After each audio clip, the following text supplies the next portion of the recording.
Kaya sinasabi ko, hindi akmang-akmala yung sinasabi niya. Pinipilit niya lang, para yung isang isda na pumasok sa balisasa ni Nelson, talagang paikot-ikot, pilit na lumalabas, hindi ka na makakalabas dyan. Hihigpit po yung balisasa na yun, Sen. Yun yung nangyayari. May pasya na yung Korte Suprema eh. Ang dami namang mga, hindi ko na masabing ahas, ano. Ang daming nag-iintriga. Mali ka yung Korte Suprema. Nako. Puro matatanda pa naman yung mga iba eh. Retired. Yung mga bumubulong yun. Yan, oo. Yun ang pinakikinggan nilang gano'n. Bulong ng bulong. Pakinig naman yun. Mapapansin natin na ang Korte Suprema, dun sa ginawang debate, ay nakasubaybay, ha? Oo. Oo, nakasubaybay. Siguro. Kasi may statement yung Supreme Court, eh. Ahas, naging tao. Kaya kukunti na yung ahas ngayon. Eh. Tingnan mo. Pumunta ka sa Dadagan Balita News Update. Dadagan Balita. Right, welcome back mga kabitan. Nagbabalik ko tayo dito sa ating munting bahay, ang Danagan Balita Reaction Video News Update. Nagbabalik ko tayo dahil meron naman ho tayong pakikinggan ho na salaysay. Mula na naman ho ito kay Senador Marcoleta. Na kung saan ay talagang busog na busog tayo pag si Senador Marcoleta, mga kabitan, ang magsasalita na ho dito sa Saganang Mamamayan. So ngayon po mga kabitan, ay binigyang linaw ho dito ni Senador Marcoleta ang mga naging kaganapan ho dyan sa Senado. At kung saan po mga kabitan ay itong si Senator Hontiveros, mga kabalitaan, ay hindi pa rin ho umaamin sa kanyang kamalian. Bagkus nagpalabas ho ito mga kabitan ng kanyang statement. Patungkol ho ito sa inilabas na pagkokorek ho sa kanya ng Korte Suprema sa kaso ng Liga ng mga lungsod ho ng ating bansa, kung saan doon ho siya mga kabitan na litag na bitago ni Senador Marcoleta, mga kabalitaan. At yung kanyang posto ay sinabi na naman dito, tama lang din naman na i-correct ko siya, pero meron pa daw siyang mga nalalaman at nakikita na mga talagang merong binaliktad ho na desisyon ng Korte Suprema. Ang tanong ho dito ni Senador Marcoleta, kung yung bang sinasabi niya ay meron bang nakasaad na tatlong pinaka-importanting usapin, lalo na ho itong unconstitutional, itong violative of due process, at itong void ab initio, mga kabitan. Pero ayon pa ni Marcoleta, yung kanyang sinasabi ngayon ni Senador Hontiveros ay usaping talong lamang ho, mga kabitan. Dahil wala pa ho talaga sa kanyang kaisipan sa loob ng mahigit 20 years na pagiging isang litigation lawyer, mga kabalitan, na bumaliktad ho ang Korte Suprema. Yung mga matatandang ahas, mga kabalitan, sino-sino kaya yun, mga kabalitan? Anyways, pakikinggan ho natin dito si Senador Marcoleta, pero bago pa po ang lahat, para bagang ginigipit na naman ho itong Duterte Block, dahil ayon pa ni Senador Amy Marcos na kung saan yung pundo ho ng oposisyon at Duterte Block ay iniipit umano, mga kabaitaan, ng Malacanang. Samantala, pondo ng taga-oposisyon kabilang na ang Duterte Block iniipit umano ng Malacanang. Si Mean Corvera sa detalye ng balita. Iniipit umano ng Department of Budget and Management ang pondo para sa mga proyekto ng mga senador at mga kongresista ang kaalyado ng mga Duterte at nasa oposisyon. Ayon kay Senator Amy Marcos, naka-FLR o for later release na nangangahulugang hindi pinalalabas ang pondo. Sa kanyang impormasyon, umaabot sa 1.34 trillion pesos na bahagi ng pambansang budget ang naka-FLR. Sabi ni Marcos, ipinagkait ng Malacanang sa publiko ang mga proyekto na kailangan ng taong bayan at kailangan din para sa pagpapasigla ng ekonomiya. Nababaliwala rin niya ang kapangyarihan ng Kongreso na maglaan ng pondo sa mga proyekto. Meron tayong mahiwaga at highly controversial provision na dinadala from budget to budget. Ang kada GAA halos, na para lang yata ito nung panahon ni Presidente Duterte, hindi ko maalala. There was a time na nawala ito eh. Ito yung Section 71 na sinasabi may prohibition against impoundment. Kapag hindi na veto, lumusot naman siya bilang bahagi ng budget, wala nang pwedeng hintuin na pag-release. Puwera lang pag nagkaroon ng unmanageable national budget deficit. Kung wala naman unmanageable deficit, meron namang cash programming, meron namang prudent fiscal management, bakit kinakailangan pang harangin? At napopolitika pa kasi alam naman natin, yung buong Duterte block naka-FLR. Ang bigat naman nun. Ang balita, may saro na, andyan na sa iba't ibang department, wala nang magawa yung DBM, pero nakatenga sa mga department. Umaasa naman ang senador na matutupad ang isinusulong ng Senado at Kamara na gawing transparent ang pagtalakay sa panukalang pambansang budget hanggang bicameral conference committee. Kailangan anya ng political will na totoong babantayan ang budget at hindi mangyayari ang mga questionableng insertions. Dapat makita natin kung sino talaga ang nagbago. Doon ba talaga yan sa NEP pa lamang? O sa House ba yan binago? O yung mga senador ang may kasalanan yan? O biglang nagmilagro sa BICAM? Tulad ng 2025, maayos naman yun eh. Lahat okay eh. Tapos biglang sumulpot yung AKAP, biglang sumulpot yung wala ng PhilHealth, biglang sumulpot na tinaga yung mga pensyon at saka 4Ps. Sa BICAM lang naman yun umapir eh. Pag tinutukan mo every step of the way, makikita mo kung saan nagmagikan. So yun po mga kabaitaan, mistula pong meron hong nakikita at nasilipang panggigipit ho ng pondo para ho sa mga Duterte Block. Anyway, nandiyan naman ho si Senador Amy Marcos mga kabaitaan ay handa ho itong makipag-asabunutan ho sa dyan sa Malacanang kung sino hong pipigil ho dito mga kabalitaan. Anyway, diretso no tayo dito sa ating pinakamamahal na senador sa programang Saganang Mamamayan dahil ayon pa dito ni Senador Marcoleta, mistulang isang isda itong si Senador Hontiveros mga kabitan dahil pumasok ito sa balisasa na hindi ho na ho makakalabas mga kabitan. Kumbaga, nabitag niya, nalitag niya mga kabitan. Anyway, ito ho, sabay-sabay na ho nating papanoorin ito, pakikinggan dahil marami ho tayo talagang mapupulot na aral at karagdagang impormasyon ho mga kabitan sa ating mga sarili. Kaya eto na po, ibibigay ko na sa inyo si Marcoleta, Senador Attorney Rodante. Sayang hapon sa inyo dalawa, naka-pink na naman si... Opo. Ano ka na lang, political color yan eh. Opo. Alam, pink lawan mo Ito naman si green din, political color din ito eh. Opo. Kayo po, brown. Neutral kayo talaga. Hindi ako brown, may ginagaya ako doon sa Senado na palagi naka-brown. Ganun ho ba? Hindi niyo ba napapansin yun? Palagi naka-brown. Sino ba naka-brown lagi ito? Ba't pa hindi nyo napansin naman yun? Akala ko kayong dalawa Hindi kami pala palaging- tingin sa damit ko Oo nga eh. Very observant kayong dalawa. Yun ang aking... Kasi pag nakikinig po ako sa hearing po, nakapikit ako. Pumipikit eh. Oo. Ninanamnam ko po yung mga sinasabi. Kasi hindi ako tumitingin sa mga ano eh. Si Nelson naman kahit nakapikit, tagusan ng tingin. Kasi pagka nagmulat Hindi ako talaga, hindi nyo nakita? Hindi namin po napansin. Sino ba ba? Kasi pag napapamulat ako ng... Reviewin nyo yung mga reels ng Senado. Lalo na yung itong mga nakakaraan at saka nung August 6. Para makita mo na merong gusto doon na... ewan ko, gusto niyang itanghal siguro yung kulay na to. Kaya naisipan ko, nakita ko meron pala akong ganitong kulay. Ayun. Maisuot nga ako. Ang nakita kong ganyan, naka-Amerikana, naka-suit, si Bato. Pero brown ba yun? Hindi brown yun. Hindi brown. Si Erwin Tulfo ho. Hindi. rin? Babae. Babae. Ano ba naman kayo? Aba! Oo, yan ang sinasabi ko sa inyo eh. Oo. Ngayon ko lang Brown ngayon. pala yan. Oo nga. Kulay Pilipino nga Wala. naman. Oo. Kulay kaligatan nga pala, no? Magandang hapon po sa inyong lahat. Oo. Pasensya na po kayo sa dalawang kasama ko na nag-uulyanin na po. Kaya Kasi sana pag- po ay masaya po kayong nakapanonood sa ating palatuntunan.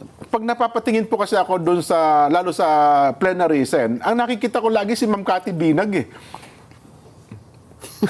Wala naman siya ron ah. Nandun nung nakaraan, nagpano kayo, nasa gilid eh. Kasama si Ma'am Rowena Guanzon eh. At nakaabang nga sa inyo, sa mga sasabihin po ninyo. Magandang hapon po pala, Ma'am Cathy Binag. Minsan ay maging guest natin dito, Nelson.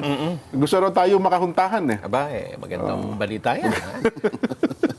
Pero, Sige. mas maganda ang tatalakay natin Ay, ngayon. dapat lang. Kasi sa madalas na pagkakataon, nagkakaisa tayo ng isipan no? Oo. Ng pananaw, ng paninindigan. Pero sa pagkakataong ito, mukhang hindi po Hindi kami sasang-ayon. Hindi ikaw muna, ako muna ako ang referee, ha? Parang hindi kami sasang-ayon Ayan. sa naging motion ninyo noong kayo po ay nag-privilege speech. May kanalaman dito sa impeachment ni BP Inday Sara. Ano ba yung tinutukoy mo dyan? Hindi mo sinasang-ayon. Doon sa pumayag po kayo, doon sa punto na i-archive na lamang yung impeachment complaint sa kabila na ang sabi po ng Supreme Court, void ab initio, unconstitutional, at pagkatapos ay immediately Violative of executory. due process. iyan po, immediately Executory. executory. Kaya ang punto namin ang punto ko po doon sa bagay na yun, sir, dapat hindi kayo pumayag kasi may utos ng kataas-taasang hukuman Una bes, wala kayong dapat jurisdiction. Ngayon, in-archive ninyo. Kumbaga, nasa pangangalaga ninyo. Di ang dating tuloy, nasa pangangalaga pa niyo usapin na yun. Para Sen. nagkaroon ng jurisdiction. Oo. Hindi, sinundan ko na lang kasi ang kanilang kagustuhan sapagkat wala naman ay sa ating tuntunin yung motion to dismiss. Hindi nila makita. Okay. Kesa naman sa makipag-away pa ako na wala nga naman dun sa rules ng Senate. Yun. Opo. Ngayon, kung ipapaliwanag ko yung prinsipyo ng residual power, baka hindi nila lalong maintindihan at lalong humaba. Meron Kasi- pa gano'n. Ay, neophyte kayo, Sen. Dapat hindi nyo muna Kaya nga, ayoko nga ipaliwanag sa kanila. Opo. Baka gusto ko pa rin panatilihing neophyte ako eh. Ayun. Kasi sa tuntunin, Opo. yung neophyte, Dapat tahimik lang. palagi kang, by rule of thumb, pagka neophyte ka, 1 taong kang tahimik. Abay, sa lower house ka, totoo po yan, ha? Nakikinig ka lang, Opo, nag-aaral ka. Mas marami yung pakikinig at pag-uobserba Opo. Pag-aaral. kesa sa ikaw humahalo na sa salitaan. Yes po, oo. Unwritten rule yan, Sen, Di ba? Unwritten rule yun. Opo. Dahil nga naman dun sa kakailanganin mo yung maraming mga karanasan. Opo. Tsaka seniority rule ho yan, Lalong-lalo na yung mga kasama mo naman talaga matagal na ron. So, Opo. mas maganda yung ikaw ay nag-observe, Opo. nag-aaral, makakatulong sa iyo para sa ganun. Kung nasa tamang panahon na ang pagsasalita mo, makaagapay ka naman doon sa kanilang kasanayan. Tama po naman yun. Kaya kung gusto ko sanang ipaliwanag yung residual power, Residual power. Opo. na ang ibig sabihin nun, kahit na inallocate mo lahat ang mga powers sa lahat ng mga bahagi ng ahensya ng gobyerno, palaging merong natitira. Kaya residual. Nakaugnay ng... na-inherent sa iyo yun. Okay. Kaya sinabi ko sa kanila ganito. Opo. Oo nga, wala sa ating Rules. Wala sa ating rules. Kaya lang baka hindi nila masyadong masakyan ng residual power. Sa atin kasi ako nakatoka yung gawain na sinabi ng Korte Suprema. Opo. Immediately executory. Tama po. Sino ka kung mag-execute nun? Wala namang ibang inuutosan, kundi kayo lang. Alam ka Senado. naman yung bastonero sa palengke ang mag-execute nun. Oho. Di ba? Opo, Alam ka oo. naman yung chief of police ng isang munisipyo. Hindi pwede yun eh. Sa amin lang talaga nakaukol yung gawain. Sinabi niya, yung impeachment complaint na yan, unconstitutional, null and void ab initio, Opo. violative of due process. Kahit hindi niya this is immediately executory. Oho. Ibig sabihin yan, may gagawa. Oho. May magsasakatuparan nung kanyang sinabi. May Sino ba yun? Oho. Kanino ba naka-address yun? Sa amin. Yes, sa Senado Ngayon, po yun. sabi niya, wala sa... Wala yung motion to dismiss. Wala sa tuntunin natin. Ngayon, gusto ko sanang imungkahi, kaya lang ayoko nang humaba eh. Meron pa akong gustong imungkahi bukod dun sa residual power. O gusto nyo bang i-convert muna natin ang Senado into an impeachment court? Okay. Para lang yung motion to dismiss pumasok. Kasi nandun eh. Doon sa rules ng impeachment, nandun eh. Okay. Hindi rin sila papayag eh. Oho. Ba't naman kami papayag? Ano kami bali? Sasabihin na naman nila. So hindi mo magagamit. Magagamit mo lamang yung motion to dismiss kapag ka yung Senado, kinonvene nila yung sarili nila at transform nila ang sarili nila into an impeachment court. Nandoon yung rules of court Okay. that will be used suppletorily. Oho. Kung kikilalanin ninyo, Opo. papayag ako na susumpa muna tayo, i-establish natin ang impeachment court, at saka ako magmo-motion to dismiss. Kasi nandun yung rules of court. Hindi rin sila papayag, di ba? Yung punto naman doon sa yung suppletorily power, kahit daw ilang beses mong basahin po yung rules ng Senado, wala rin daw po yun doon eh. Wala nga Sabi doon. nung isang veteran Wala senator. nga, nandun nga doon sa resolution number 39, ito yung rules of procedure in impeachment trial sa Senate. Okay. Doon mo kukunin yung rules of court na gagamitin suppletorily. Kaya ako sinasabi sa inyo, payag ba kayo para doon ko nakuhugutin? Hindi na sila papayag eh. Oo nga. Ngayon, pumayag na lang ako, gumamit tayo ng ibang salita na pinsang buo din naman ang motion to dismiss. Kaya na... Pareho lang. Oho. Minsan matatawa ka lang eh. Tawagin nila, pag tinawag ng Amerikano yan, hair splitting, sabi niya. Walang pinag-iba yun eh. Semantics. Yung archive at saka yung motion to dismiss. Yung archive, ibinaon mo sa baul. Okay. Yung baul na lumang-luma. Yun yun. Puro amag yun. Pero dahil sa archive, may nagsasabi, anytime, pwede na bang buhayin yan? Dependent yun kung sakasakaling magmilagro. Yung Supreme Court. Ang Supreme Court. Halimbawa, biglang nagkaroon ng isang napakalaking milagro. Yung Supreme Court, 8 sa kanila, ni-reverse ang sarili. Bumalik tayo. 8. Sinasabi niya kasi, 180 degrees. may pagkakataon kanya namang Opo. nag-reverse, unanimous. Naku, may nawaw mali dyan, Sen, ha? Meron pong nawaw mali. Hindi ako kumibo doon. Kasi, kumbaga sa... Alam mo yung Jen, tayo kasi magsasaka Jen. Opo, Ang magsasaka, kung minsan nagiging manging isda. Okay. Magkahalo yun eh. Kasi pagkatapos mo maitanim yun, may mga isdang Tama. May variety na kayo ng palay natin. Hindi ka mag-isda ng Hito. hito kayo dalag. Para mahuli mo ngayon, meron kang silo. Hindi ko kasi alam sa Tagalog yung sa Kapampangan ang tawag namin balisasa. Balisasa. yung balisasa, isang ginawang pangsilo ng isda yun. Opo.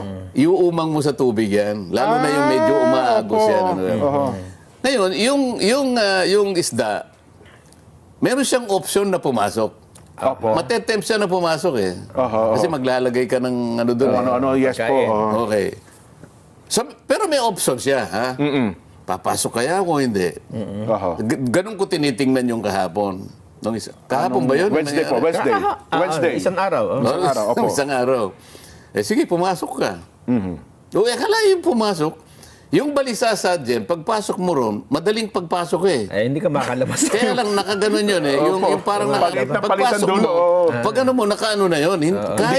Kahit anong gawin mo doon, hindi ka na pwedeng lumabas. One way. Tignan mo nangyari ngayon. Ang Supreme Court na nagsabi. Mali naman yung mga pinagsasabi mo. Kasi nung sabihin niya yung League of Cities versus Comelec, napangiti na ako doon. Kasi kaya ako na inumag yun. Kasi alam nyo, natalakay na. tatlong beses nagkabali-baligtad yun. At merong nag-dissent doon. Hindi unanimous yun. Tingnan mo ngayon. At saka ngayon, pinipilit niyang magpaliwanag. Kumbaga sa isda, sabi ko nga sa inyo, nahuli ka na ng balisasa, kahit ano pang gawin mo magpaikot-ikot, wala ka nang lalabas. Nasa sayo. Hindi, ang katwiran ho niya ngayon, Sen, ay mabuti na rin niya yung umaamin ng pagkakamali, at least na itatama. Hindi kasi... Anong naitama? Naitama yung kanyang pagkakamali. Na umamin sa pagkakamali. Pero nanatiling mali. Sa mga tweet, pag-amin mo ng tama ngayon. Nang mali. Pag-amin niya ng mali. Papayag ka ngayon doon sa sinabi ko na wala pang nangyari na ganon. Papayag ka. Dapat aminin mo na yung sinabi ko, wala pa akong nakita sa tagal ng pagiging abogado ko. Wala pa akong nakitang ganyan. Isip-isipin mo, nandun yung 3 karakter na talagang kinatatakutan ng isang abogado. Isip-isipin mo, sasabihin sa iyo ng korte, unconstitutional. Nako, yun lang pa. Dito lang talagang palagay ko bagsak ka na dyan. Pati kaluluwa mo, mawawala yun Pangalawa, void ab initio. Yan, una bes, wala kang pakalan. Dalawa na. Pagkatapos sinabi niya, violative of due process. Ayun na matindi. Mag-EMR ka pa riyan? Oo. Meron pa pang-apat. Immediately executory. Kaya nga, dito pa lang sa tatlong ito, patay na eh. Ngayon, sasabihin niya ngayon na, hindi ka niya, may pagkakataon. Ngayon, yung pag-amin niya na mali siya, babalik tayo doon sinabi ko. Wala pa ako nakitang ganyan. Dapat aminin niya rin. Tama si Kong Marcoleta, si Sen Marcoleta. Opo. Yun naman ang gusto kong sabihin niya. Mukhang hindi po, Sen. Mukhang meron pa rin siya mga hinahanap ko eh. Meron siyang statement meron eh. ito. Meron siyang statement po dyan. Meron siyang statement po. Ang sabi niya dito, Jen, meron pa rin daw siyang makikita, Sen eh. Nasa na ba yun? ito, nasa page 3. Ayan. Page 3, ayan. Sa pagbibiripika umano niya, nalaman niyang marami. Opo, sa mga desisyon sa kaso, hindi po unanimous decision. Tinutukoy po ni Senadora na ang kaso bilang halimbawa, kung saan lahat ng kalahok na maestrado ay bumoto ng pare-pareho at kalaunay binaliktad kasunod ng pagkakahain daw po ng motion for reconsideration. Ginamit niya naturang information na mayroong sa binanggit yung yung pero sa isang Facebook post. Yung isa. Nanindigan siya na may isa pang kaso. Yan, opo. Alam mo kung anong pinagtalunan dyan? Ito daw po yung international bridge for the acquisition of pero agriculture. ang tinatanong ko sa iyo, anong subject matter? Yung BT talong. Yung yung mga modified. bioengineered. Kaya nga ang tanong, ang pinag-uusapan ba niyan kako? Nandoon yung tatlong karakter na pinag-uusapan natin. Unconstitutional, violative of due process, Wala naman due process. void ab initio. Ang pinag-uusapan lang ay talong. BT talong palang issue Yung doon. BT talong yan eh. Kasi nga, yung iba, alam mo yung mga modified organism. yung iba doon ayaw kumain na. So sabi niya gano'n, yung constitutional right namin ayaw kumain nun. Right, so komento lang tayo mga kabalitan, no? Itong si Riza Hontiveros, hindi pa ho naghahanda. Kasasabi niya pa lang ho itong mga kaso na ito, itong mga jurisprudence na ito. Matagal na ho ito palang pinag-aralan ho ni Senador Marcoleta. Kaya alam niya kung ano ho yung mga tinutukoy dito ni Riza Hontiveros na kung saan po ay meron daw di umanong binawi na desisyon. Merong kaso daw. Pero itong nabanggit ni Marcoleta na meron ba talaga to ang tatlong saado sa korte na unconstitutional, void ab initio at itong violative of due process mga kabalitaan. Kaso itong sinasabi ni Senador Hontiveros ay hindi pala ho ito patungkol ho sa napag-uusapan ho ngayon na impeachment. Ibang kaso ho ito kaya all that's pa rin ho dito si Hontiveros kung ito'y sakaling dadalhin niya ito sa Senado yung kanyang bagong nadiskubring binawi at bumaliktad ang desisyon ng Korte Suprema sa kaso ho ng ibang involved ho na individual dito mga kabalitaan. Okay, so sige palagay mo, nandun ang unconstitutional, di ba? O yung violative of due process, immediately executory. Kaya sinasabi ko, hindi akmang-akmala yung sinasabi niya. Pinipilit niya lang. Para yung isang isda na pumasok sa balisasa ni Nelson, talagang paikot-ikot. Pilit na lumalabas. Hindi ka na Lalo siyang makakalabas hihigpit po yung balisa sana yun, Sen eh. Hindi ka makakalabas doon kahit anong gawin mo. Sa amin po sa Laguna, nung ako nakatira sa Laguna, ang tawag sa amin doon ay bukatot. Yan, bukatot. May gumagawa yung talsiyan eh. Sen, sa inyo pala, balisa sa Pampanga. Kapampangan yun eh. Opo. Sana man lang mayroong makapag-ano sa Tagalog kung ano yun. Mukhang wala, Sen. Mukhang Kapampangan na lang tayo. Baka pero yun Pero alam nila yung ating dinidescribe eh. Opo. Isa siyang mekanismo na gawa-gawa sa minsan yung tambulang na kung ano. Papasok yung gano'n. Madaling pumasok pero yung paglabas ang problematic. Nandun yun eh. Kaya nung ilatag ko yun, hindi pumasok siya. O sige. Ngayon, wala na kayong gagawin kung hindi pangangatwiran na lang. Kung paano kayo makakalabas dyan, nasa sa inyo na yan. Dito, Sen, ay, gusto kong hiramin yung salita ninyo na doon sa tagpo na nang lalangin ng Diyos ang tao eh. Di ba? Meron kasing tagpo doon na yung babae, ano tawag doon? Yung, nakikinig sa mga bulong-bulong. Ang sinasabi mo, nung magpapaliwanag na kami kung ba't kami bumoto ng yes. Opo, yun. Actually, hindi na ako dapat magpaliwanag dahil yung buong privilege speech ko nandun na. Ngayon na nga po yun eh. Pero sinamantala ko rin ng konting panahon. Ang sabi ko, Mr. President, nung lalangin po yung dalawang unang tao, Oh, yan. Oho. meron pong kalakip na kapasyahan na sinabi sa kanila Oho. na kanilang dapat na Gawin. talagang huwag ipagwalang bahala. Oho. Alam na natin yun, sinabi, lahat na niyang nakikita niyong puno riyan, mga hayop na nagsisipag-gala dyan, inyong lahat yan, maliban na lang doon sa pinakagitna. Oho. Huwag na huwag ninyong Kakainin yan. Opo. sabihin, huwag niyong gagalawin yan. Yeah, Huwag kayong opo. pupunta riyan. Matigas na po ako at malinaw naman yung pasya. Meron naman kaso. Dami pa kakainin. Akalain mo namang merong nakialam naman na ahas. Oho. Inintriga yung babae. Oho. Yung babae naman, napaniwala. Yan. Oho.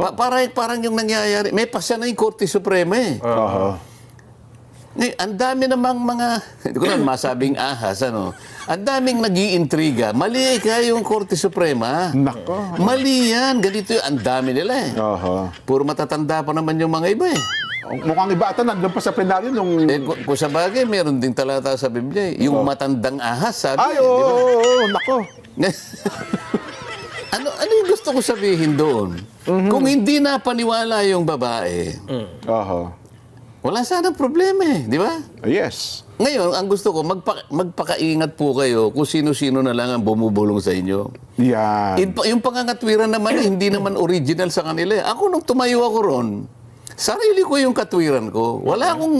Hindi ako nagdidepende sa iba. Hindi sila makakapagsalita kung hindi nila hawak yung kanilang mga Gadgets. mga gadgets nila, tsaka kung sino-sino yung bumubulong. Isip-isipin mo, sa kabubulong nila, Nako, nasa lakas. may pasyan eh. Pumasok tuloy sa balisasa. Oo. Hindi ho ba? Nakapasok ngayon sa balisasa. Okay. Wala na akong magagawa.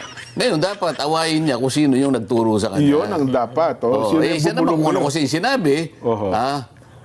kuha ng kuha. Kamukha nga nung babae. Oho. Sinabi na nga, huwag mong gagalawin. Huwag kang pupunta sa gitna na yan. Huwag mong pakikialaman yan. Abay, sinabi ba naman nung nagbulong eh?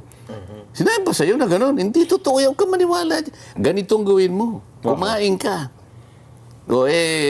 Yung asawa naman. Sabi ko pa nga, nagbiro ako eh. Oho. Yun po yung kauna-unahang under-desire na natala sa Biblia. Sumunod eh. Tumawa pala yung plenaryo. Ganun, susunod. Bahala kayo. Oho. Ang daming bulong ng bulong. Ayan. Yung mga yon matatanda. Matatanda kasi na talagang... Yan naman, binigyan din natin ng paliwanag. Opo. Lahat po ng bumubulong na yan, kahit na may kapasyahan na, merong 3 pagkakahalin tulad dyan. Aba, oho. Magkakapareho sila sa 3 larangan. Binanggit ko pa yan. Opo, oho. Una, magkakapareho sila eh. Oho. Yung una, hindi nila ni-review, hindi kailanman nila binasa ng masinsinan yung rules of procedure in impeachment proceedings ng House of Representatives. Kasi kung nabasa nila yon, hindi sila bubulong ng ganon. Opo. Hindi nila imamali yung mga tao na kasama ko ron. Pangalawa, ito pa isang pagkakatulad nila. Sila'y paborito ng mainstream media. Suki lagi yung mga yan. Tama kayo. Oho. Pangatlo, wala silang pagmamahal sa mga Duterte. Oho. Di ba? Oho. Ganun silang lahat eh. Kontra Duterte nga ang mga yan. Ganun. Wala namang yung merong magbubulong sa kanila na ako, basta't ako yung objective ako. Oho. Ako, balanse ako magtuturo sa'yo. Balanse ako magpapayo sa'yo. Wala. Nando sila sa 3 yun. Oho. Makikilala mo silang lahat. Isipin mo, kung talagang sila ay nag-aaral lang, inisa-isa ko lahat ng mali na ginawa ng House of Representatives. Meron ba tumayo sa mga kasama na kinontra kahit isa sa sinabi ko? Wala. Opo. So, ibig sabihin, hindi sila kumontra sa mga sinabi ko na puro kamalian. Bakit ang sinasabi nila ngayon? Nagkamali ang Korte Suprema? Aha. Ang nagpasya, ang nagkamali daw, hindi yung mga naghanda. Dapat sana ako, kahit na paano, merong inaasahan ko noon, may mga tatayo doon isa, 2 hanggang 3, o kaya gusto nilang tumayo lahat. Kontrahin nila yung sinabi ko. Wala silang walang kinontra kahit isa. Halimbawa, sinabi ko, yung pong impeachment complaint, nakalimutan po nilang lagyan ng verification. Walang kumontra. Sa tuntunin namin, dismiss yun eh. Bakit hindi man lang nakita ng ano? Kung halimbawa, natuloy ang impeachment dyan. Opo. Natuloy kunwari. Oo. Ha? Yung unang araw pa lang, ipo-point out ko na eh. Pati-dismiss ko kagad yun eh. Walang verification. Walang verification. Di tapos na kami. Isang araw lang, tapos na eh. Balikan nyo kako yung rules natin. Anong sinasabi dyan? Pagka walang verification, sabi niya, it will be treated as a mere scrap of paper. Pag-uusapan pa ba natin ito? Hindi na. Motion to dismiss. Ayun na, magbobotohan na. Pero Pwede nang gamitin yung motion to dismiss kasi impeachment court na yun. Pero doon sa Nelson, di ba, mayroong binabanggit kahapon, nasa pasen daw po ito ng Korte Suprema, parang, ano ginamit ang termino, parang inaalisin na lang kapangyarihan ng mababang kapulungan na sila ang maghain ng impeachment. Para daw pinahirap natin ang impeachment process kung susundin ang naging kautusang ito ng Korte Suprema. Ang sinasabi dyan ng mga retired. Yung mga bumubulong yun. Yan, oo. Yun yung mga matatandang bumubulong doon sa babae. Yes. Yun ang pinakikinggan nilang gano'n. Bulong ng bulong. Pakinig naman yun. Hindi totoo yun. Naglatag daw ng bagong parang technically parang inamend nila eh. Naglatag ng mga bagong patakaran. So, hindi daw dapat ipatupad dahil hindi naman retroactive. Kasi nga, makikinig ka sa mga bumubulong sa'yo. Akala mo naman totoo yung ibinulong. Nasa sa inyo yun. Paano hindi sasabihin ng Korte Suprema yun? Hindi nga nila sinundan yung yung aming rules eh. Ano sinasabi sa rules? Lahat ng impeachment complaint na ipapile, tatlong steps eh. Una, i-repair mo kaagad sa opisina ng speaker. Opo. Yung kauna-unahan pa lang, kung totoo yun December 2. Immediately. Hindi niya immediately i-repair. Inamin nila yung unang 3 na kanilang ipinail na impeachment complaints, ni-repair ng Secretary General sa opisina ng speaker, mahigit 2 buwan nang nakararaan. Immediate ba yun? Hindi. Bakit ngayon ayaw nilang kumontra? Kung mali ako, kontrahin nila yun. Pangalawa, pagka-repair mo sa opisina ng speaker, i-include mo sabi niya sa rule namin, sa order of business. Yun. Aba, ang yayabang. Noon pong February 5 kanya, yung 4 na impeachment complaints, in-include namin sa order of business. Dala-dala ko po Mr. President, ang kopya ng order of business. At bibigyan ko ng kopya yung Secretary ng Senado. At dito po, lahat ng gustong examinin ito, ay malaya po silang i-examine nila po itong dokumentong ito. Wala po ritong naka-include alinman doon sa 4 na impeachment complaints. Ito po, hawak ko po yung kopya. Bakit wala man lang isang pumunta sa akin? Tingnan ko nga. Wala. Alam nila talaga hindi na-include eh. Sabi ko sa kanila, nagsinungaling na naman ang House of Representatives sa pamamagitan ng Solicitor General. Ang ipinakita niya hindi yung order of business, ang ipinakita niya yung journal.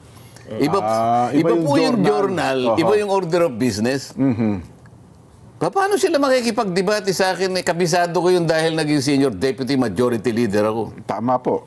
Kayo automatic. Kaya sinasabi ko doon sa mga bulong ng bulong, lalo na yung matatandang bulongero, hindi man lang nila tiningnan yung rules ng House of Representatives. Ito pa yung pinakamahirap. Pagkatapos na ito'y ma-include mo, kunyari na-include hindi nga na-include. Kunwari lang, aminin natin na-include. Within 3 session days thereafter, i-repair mo sa Committee on Justice. Tanong, meron bang ni-repair sa Committee on Justice? Wala. Puro violation eh. Ngayon, ikakatwira nila. Hindi kasi, pinirmahan kasi ng more than 1/3. Basahin mo yung rule natin. Pagka ba pinirmahan ng 1/3 o higit pa, hindi mo na i-repair sa Committee on Justice. I-repair mo pa rin. Nandun sa Section 2 eh. Di mali na naman. Tapos wala pa. Bakit wala man lang kumontra kahit isa? Kasi totoo lahat ang sinasabi ko. Kaya gano'n na lang ginawa ng Korte Suprema. Siya nang nagbigay ng guideline. Ganito po ang pagpapile. Ayaw pa nila. Gusto lang sabihin ng Korte Suprema, nakikinig kayo sa mga bumubulong sa inyo eh. Ha? At saka, Jensen, mapapansin natin na ang Korte Suprema, dun sa ginawang debate, ay nakasubaybay, ha? Oo. Oo, nakasubaybay. Siguro. Kasi may statement yung Supreme Court eh. Oo, napanood na pakinggan nila. Kasi kung hindi sila nakasubaybay, hindi sila maglalabas ng ganito. Ang sabi niya, Kinontra yata yung sinabi nung isa. yun nga, we clarify that mali nga yung isa. Yun nga. Kasi ang pinag-uusapan, desisyon ng Supreme Court, Kinontra ba ako ng Korte Suprema? eto, basahin ho natin. We clarify that the Supreme Court's ruling in the League of Cities case was not unanimous. Hindi akong kinontra dyan. Hindi po, hindi nga po. Pero may kinontra sila. Meron nga po. Yung kakulay po ng damit nyo. May payo pa eh. Oh. may payo pa May rin. advice, ano yan? Please refer to the decision and resolutions published in the Supreme Court e-library and the Philippine reports. We are uncertain as to the source of the claim that the decision was unanimous. Diba? Ibig Hindi sabihin, totoo. Paano magiging unanimous? Alam mo kung sino yung isang dissenter doon? Antonio Carpio. Mismong isa sa mga bumubulong. Kaya, kung isa siya sa bumubulong, siya mismo. alam niya pala. Alam niya eh. Alam niya pala. Bakit niya binulong? Nako. Yan ang sinasabi ko eh. Kung ako doon sa binubulungan, pwede ba lumayo-layo ka na sa akin? Huwag kang bulong ng bulong. Kaya nga yung nung magpaliwanag ako, ang umpisa ko kagad, nung lalangin yung 2 tao. Huwag mo nang pakikialaman yung pasya. Makapangyarihan yung pasya na yun eh. Isip-isip, nilalang ko nga kayo eh. Wala naman kayo dati dyan. Ako na nga gumawa sa inyo. Pati yung pamumugaran ninyo. Nilagay ko na dyan. Ito lang ang kapasyahan lang. Isip-isipin ninyo, lahat na nga binigay ko sa inyo eh. Yun lang isa. Alam mo dahilan kung bakit yung isa ay binawal? Nelson, Jen? Para lang makita ko susunod. Ayun. Test din, no? Kasi hindi naman meron ng demokrasya nung panahon na yun eh. Makapamimili ka naman talaga. Pero gusto lang niyang malaman, susunod kaya. Isa na nga lang ang utos, hindi pa nasunod. Isip-isipin. Yun, unang tao eh. Ngayon pa kaya, sa dami na ng tao ngayon. Sa dami ng bumubulong ngayon. Kasi nga noon, wala pang ibang kaya ahas lang ang bumulong eh. Hindi ba? Tama po kayo. Pero ngayon maraming naging ahas naging tao. Kaya kukunti na yung ahas ngayon eh. Tingnan mo. Pumunta ka sa Kabgubatan. Takot na nga po kayo ng ahas ngayon. Wala ka nang makitang mga ahas. Bakit, Nelson? Kinakain. Hindi naging tao lang. Right, so yun po mga kabataan, no? Natatawa ho tayo sa sinasabi ho dito ni Senador Marcoleta na yung ahas ay kaunti na lang yung ahas mga kabataan dahil po naging tao na mga kabataan. At totoo naman po yun dahil yung ibang ahas na naging tao ay karamihan ho pumasok na ho ngayon dyan sa House of Retaliations. And then yung ilan po ay nakapasok na rin ho mga kabataan sa Senado mga kabalitaan. At meron ding nangulong isang matandang ahas. Ayun pa, ang pinatutukuyan ho dito ni Senador Marcoleta ay si Antonio Carpio kasi panay bulong na bulong. Talagang akmang-akma ho dito sa usapin ng resulta ho ng Korte Suprema.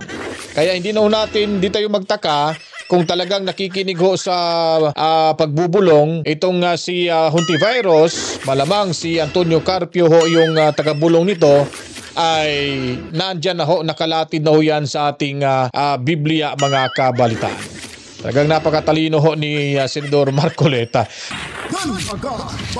Kaya kung gusto niyo po mga kabaitaan nitong ating video presentation, huwag kalimutan ho.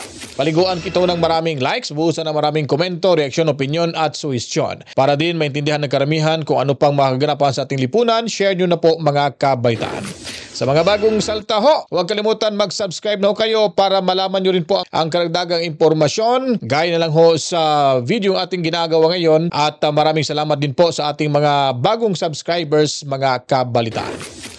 Tuloy-tuloy lamang ho sa pagtutok at tumambay dito sa ating munting bahay dahil tayo po ay araw-araw tayong magbibigay ng update, totoo at komprehensibong balitaan sa loob ng 24 oras na nakala po nating mga impormasyon.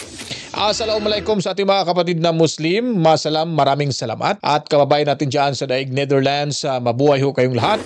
And of course, lagi nating sinasaluduhan ang mga kabagong bayani nating bansang overseas Filipino workers. At sa ating mga kapatid na seafarers, mabuhay ho kayong lahat. Mami Rose, Toby Tobias at Ana Santos and Corazon. Ako po itaos pusong nagpapasalamat sa walang sawang panunood at pagsuporta ho sa ating munting bahay. Ako po'y magpapaalam na at kita-kitso tayo maya-maya lamang ho dito sa ating bahay, Danagan Balita Reaction Video News Update. Luzon, Kabisayan ug Mindanao, saan mang lupalop nating mundo basta may mga Pilipino. Ang bahay na ito ay para kanatong tanan. To God be the glory, Mama, chip, chip. Mwah. Peace out.